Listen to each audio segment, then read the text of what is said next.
रावण ऐसा ज्ञानी रह जाओ। ये हमारा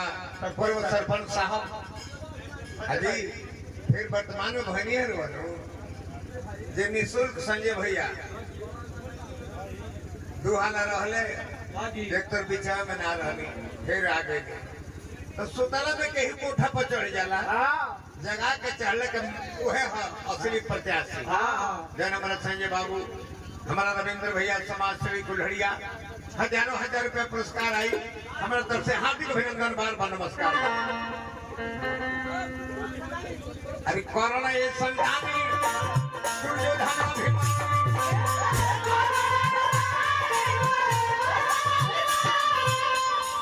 संतानी के होना भाई आज दुर्योधन सन अभिमानी के होना भाई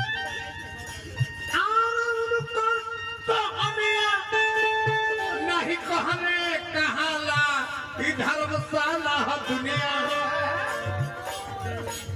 महाशक्ति रियल एस्टेट के माध्यम से पुरस्कार आई हार्दिक हार्दिक अभिनंदन शुभकामना बा धर्मशाला दुनिया एगो बेला तो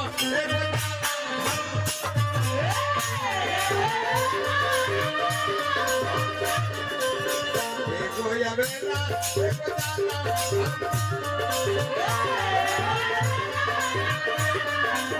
हमारा महेंद्र मुखिया जी पूर्व भाई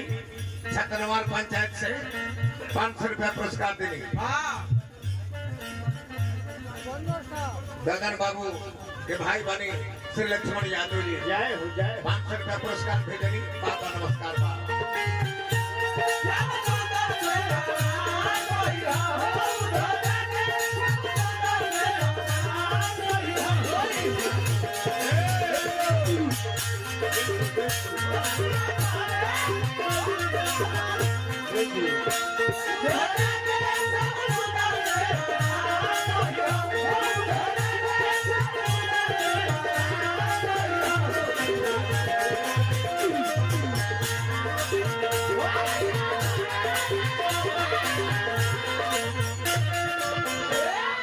और बाबा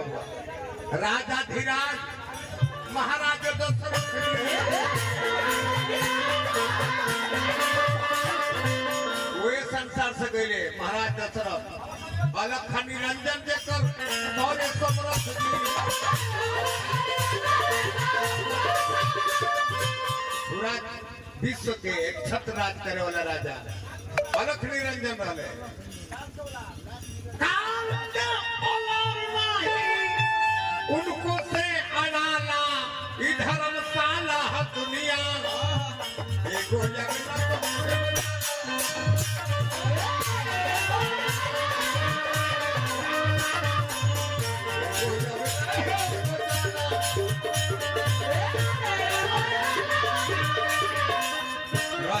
महाशक्ति रियल एस्टेट भाई अरुण यादव जी और गुड्डू कुमार जी 100 रुपया पुरस्कार देनी हार्दिक अभिनंदन शुभकामना बा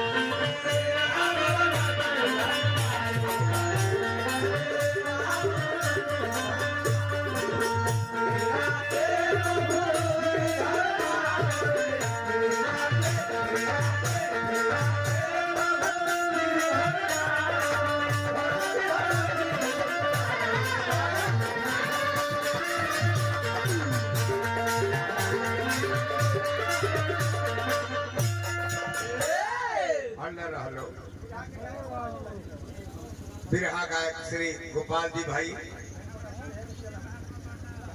एगो पुष्पहार से हम स्वागत करेंगे नारायण जी और माता रानी कला में दिन दुगुना रात चौगुना बढ़ते भी रख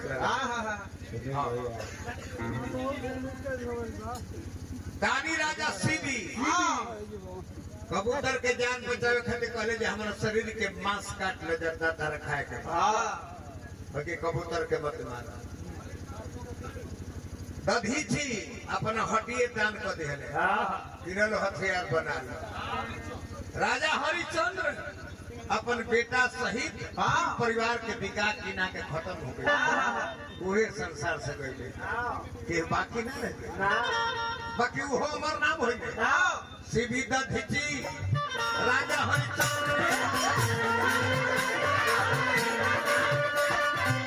चिचिरी गई तिरी के ना मिट्टी सिवा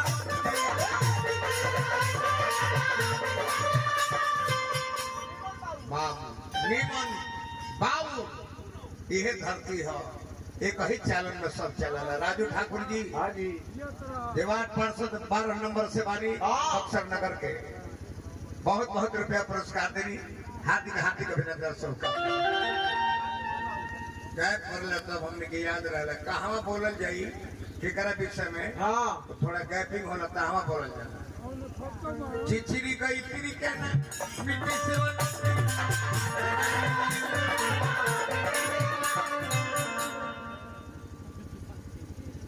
ददन जी समाज सेवी चाचा जी हमारी जालिम सिंह सैकड़ों रुपया पुरस्कार देनी हार्दिक अभिनंदन बार बार नमस्कार।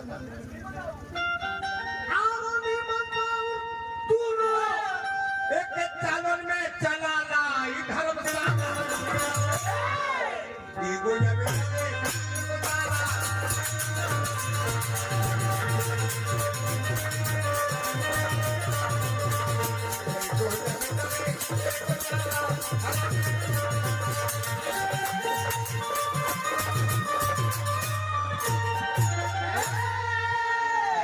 एगो आवेला तो एगो चल जाला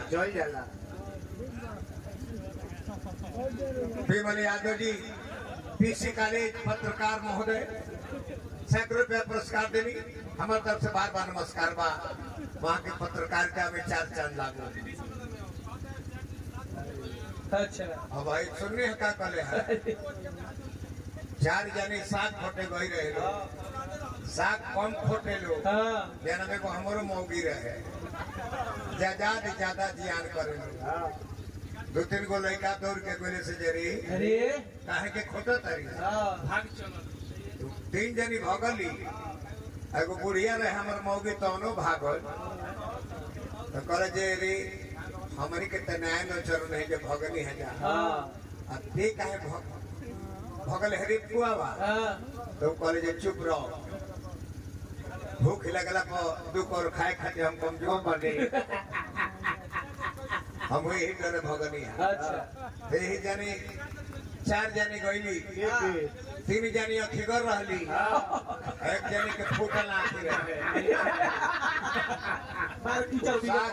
साग ना खोटत रही मटर के ढेर ही तुरंत रहे आखी पर कीचड़ बिगत रहे तवा हवा अरे पहला जी है ने ये सब हमार ऐसा पहलवान बानी जेकर नाम अमला पहलवान कुछ करिए सब फाइनल पहलवान जी के बेटी बालो 2 जाने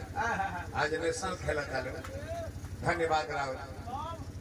धर्मराज के लिए कहो तो सुने जब मिलिट्री में हो गए अब तो 6 में तुरंत रहे लोग खेतवा हवा दौड़ो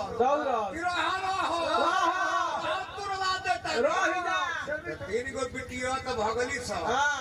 संगे एगो फुटल के अथिया वाली रहे फुटल की अरे फुआ हमने के तनाया न चलो ने जे भगनी